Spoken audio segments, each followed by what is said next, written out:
ಯಾವತ್ತೂ ಮುಂದೆ ನಮ್ಮ ಮನಸ್ಸಲ್ಲೊಂದೇ ಕಣಕಣದಲ್ಲೂ ಈ ಮಣ್ಣಲ್ಲಿದೆ ಉಸಿರಾಡೋ ಗಾಳಿ ನಮ್ಮ ನೆತ್ತರು ಕೂಡ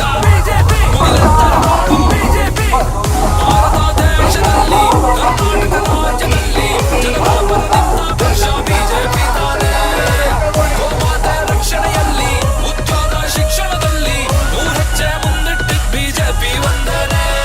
ಬಡ ಜನರ ಬಿಜೆಪಿ ಮಹಾಭರವಸೆಯೇ ಬಿಜೆಪಿ. ಸುರಕ್ಷಿತವಾದ ಸುಂದರ ರಾಜ್ಯವ ಕಟ್ಟಿದ